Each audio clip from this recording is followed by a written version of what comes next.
There was a press conference outside the Stayner house on Betty Street, and everyone is smiling. There's a lot of jubilation. You say he looks just like you did at age 14? Basically, yeah.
The Stayners lived on Betty Street.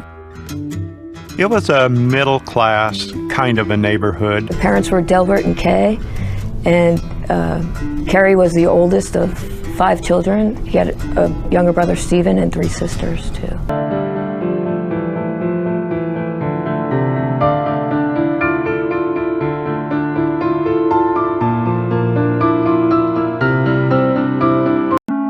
Del and I, we always planned on having a family.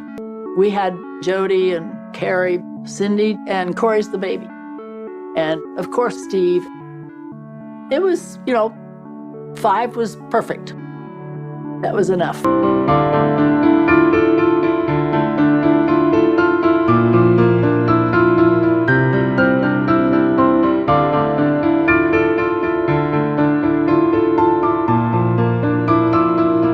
Mother Kay was always described as distant, somewhat aloof, a woman who raised her children with sort of almost a coldness.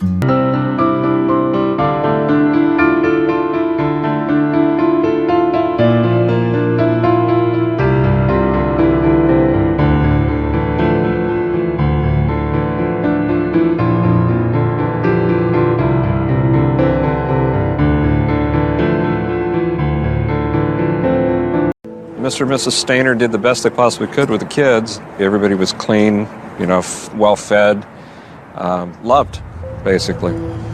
Didn't really seem to have a lot of dysfunction until after Stephen was kidnapped.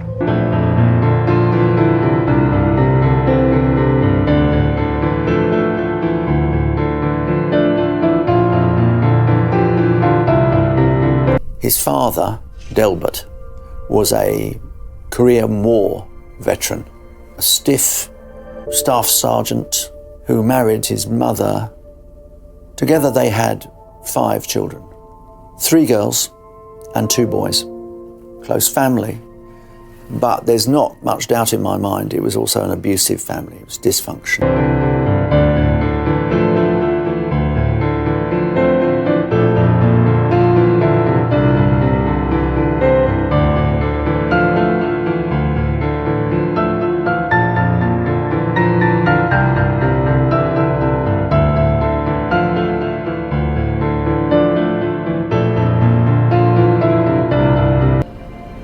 There were early warning signs that Cary was having problems coping as an infant. When he's 3 years old, he starts engaging in a behaviour called trichotillomania, and this basically refers to hair pulling. This is really concerning stuff because you have a 3-year-old child who is essentially engaging in an act of self-harm. This suggests to me that this was a young lad who really was trying to take back some power, take back some control over something that he felt he didn't have control over.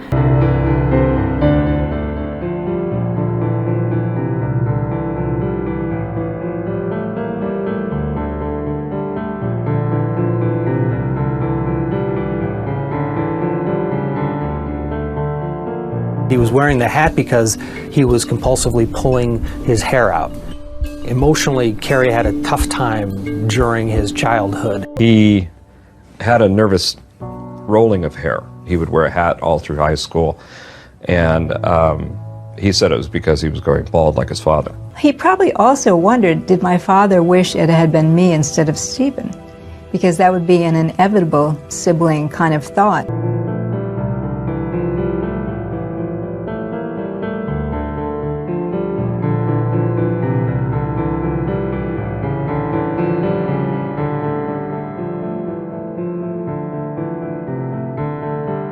Cary's younger brother, Stephen, was absolutely the apple of his father's eye. He was the single one, if you like, in the family of 5 children that the father identified with. Then, when Cary was 11 years old, tragedy struck the already troubled Stayner family. The decisive moment in Cary's young life came in December 1972, when he was aged 11, and his younger brother, Stephen, then aged 7, was abducted.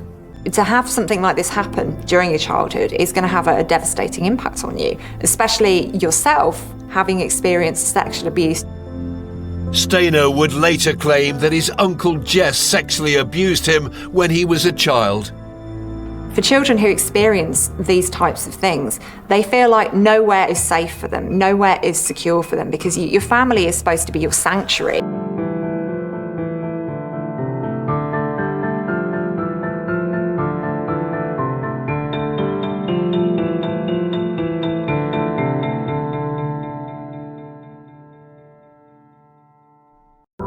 He had revealed to me that at age 11 or 12, he had been molested by a relative.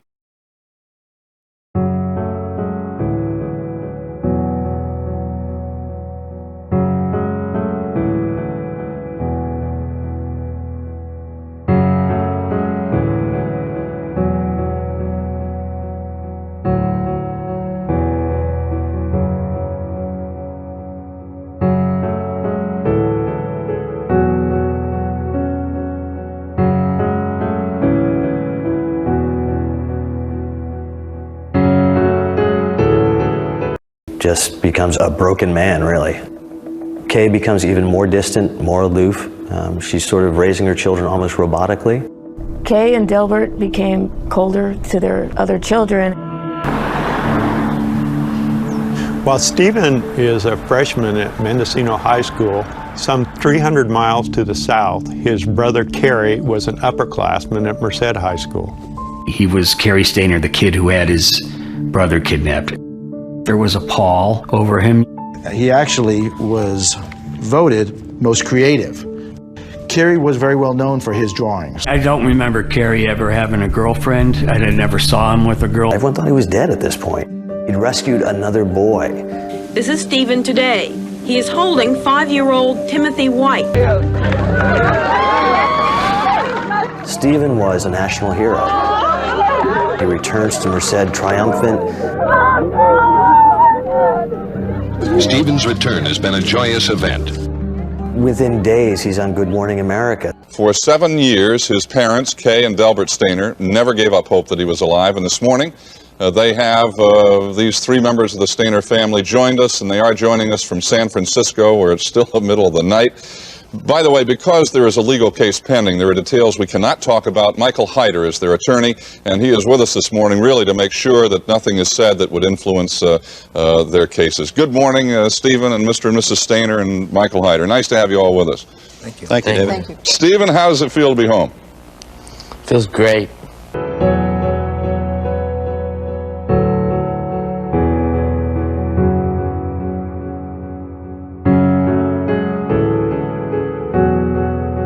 Mr. and Ms. Stayner, how did this affect your other 4 children?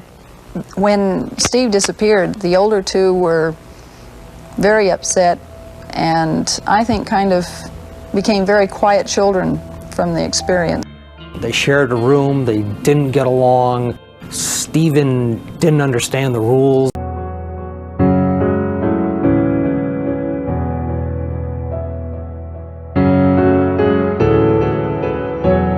You know, we all got a little jealous also. A lot of attention went to Stephen. I was jealous, Jody was jealous, and my older brother, Cary, was off. He was very off. At this news conference, just days after Stephen's return, Cary watches his brother bask in the glow of the media's attention. Finally, Cary just walks away. Cary once told me, I didn't need to be loved that much, but I often wondered why I couldn't be loved a little bit like that. I was trying to relate to this kid, and I was trying to give him a boost. He seemed to already have accepted a kind of hopelessness about his life. They wanted to know how he had been molested or if he had been molested, and we were adamant we weren't going to talk about it. And that's when the media started getting more mean about it. We wanted to go back to our normal lives. Kind of hard to do that when you got cameras everywhere, though. We've never really wanted to bring any kind of attention to ourselves, but it just kind of started snowballing.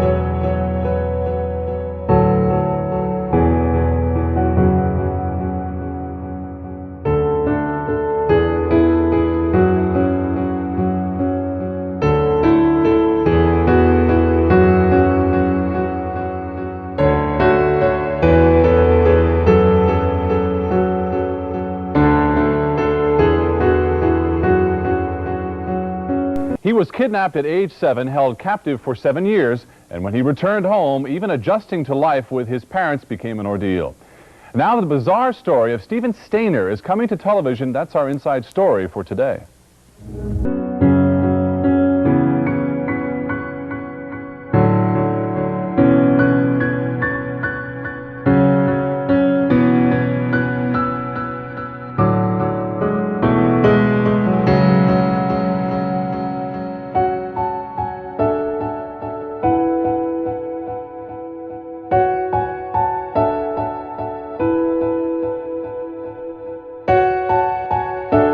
Now 23, Steve is married with 2 kids and looks forward to a career in law enforcement.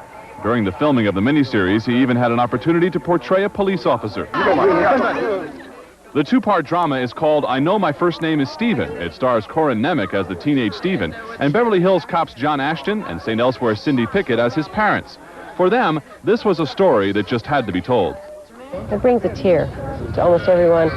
It's just the fact that a human being can be a child, can be cruelly dehumanized like this. And it's moving to everybody. I'm really pleased to be associated with it, and I think it's a fascinating story, and if it wasn't true, I don't think anyone would believe it. His mother, Kay, says she hopes by telling their story, other parents may be able to learn from their mistakes. Because we didn't really talk that much with our kids about dealing with awkward situations or bad situations. We told them don't talk to strangers. We never told them what a stranger was. I was not that impressed with it because it depicted the family different from what we actually were. I know it pissed Delbert off.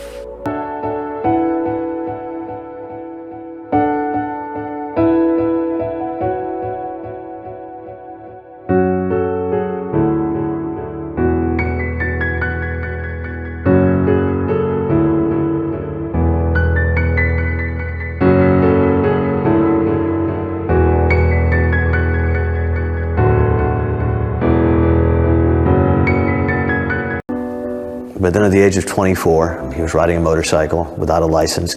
He was riding home from work, and a vineyard worker pulled out in front of him and hit him and flipped him. You know, Stephen really did the best that he could. For 7 years, he's subjected to unspeakable horrors. He did work for a living. He did fall in love. He did have 2 kids. It always seems like when something happens in our family, the media is there.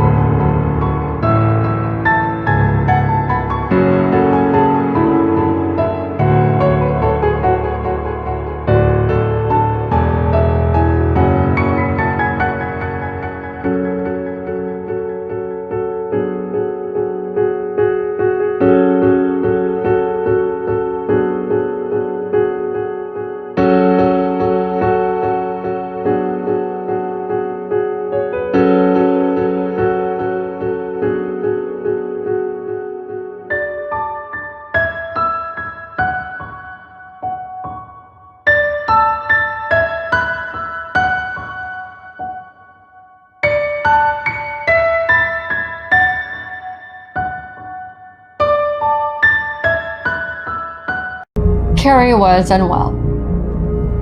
Yes, since he was a toddler, as far as I know. He wasn't right up there. Cary, he was off. Anybody and everybody who met him will tell you that.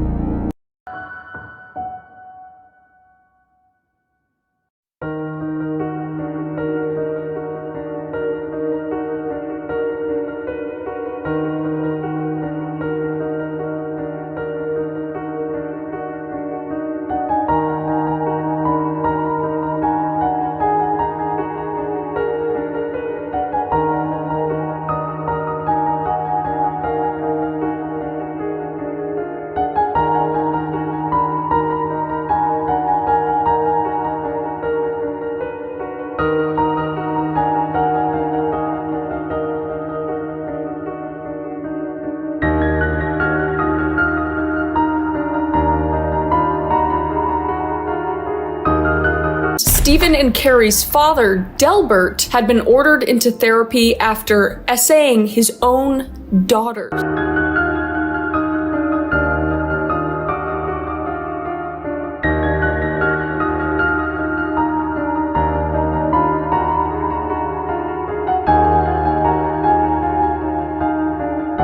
I discovered a variety of debilitating issues in this family that repeat through the generations. A family tree dotted with alcoholism, mental illness, sexual abuse, abuse of all kinds. I think that a lot of people have their thoughts about my family and who we are as people, and I think they have it wrong.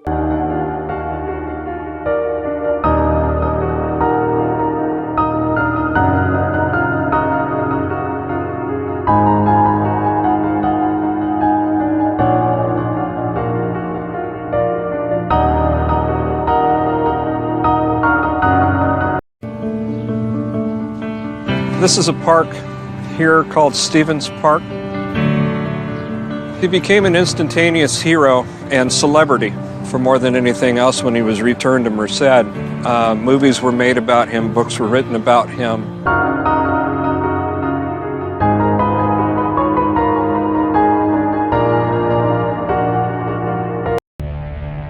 You have two brothers. They're both tied to Yosemite. The odds of this happening within one family, it just makes you shake your head. My mom still struggles every day.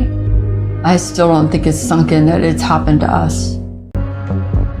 The moment that Stephen Stayner is abducted is the moment that this story of two brothers really begins, and was absolutely pivotal in terms of the monster coming to life.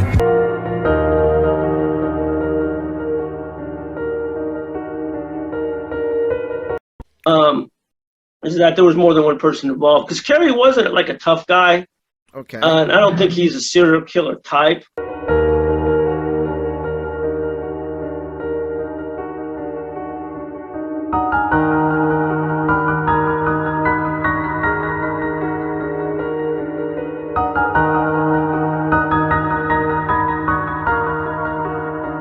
He was not considered a suspect at the time this occurred. The FBI's Jim Maddock appeared stunned by the developments, although he refused to talk about specific evidence gathered against Stayner. Authorities had already questioned a lot of people about the Sund-Pelosso case, including Eugene Rufus Dykes, Michael Mick Larwick, Darrell Stevens, and Billy Joe Strange. But no one has been charged in the case, and only Stayner has been labeled as a suspect by the FBI. Ironically, Stevens and Strange worked at the restaurant, although Stevens said he had been laid off and was not around at the time the women disappeared.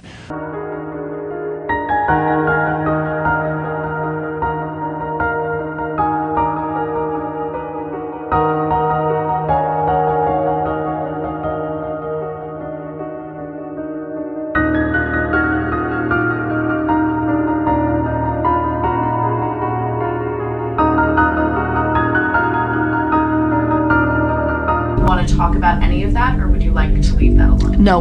Okay. Will not. You got it. I just wanted to make sure I was Yeah, asking. you're clear. Okay, good. You're clear.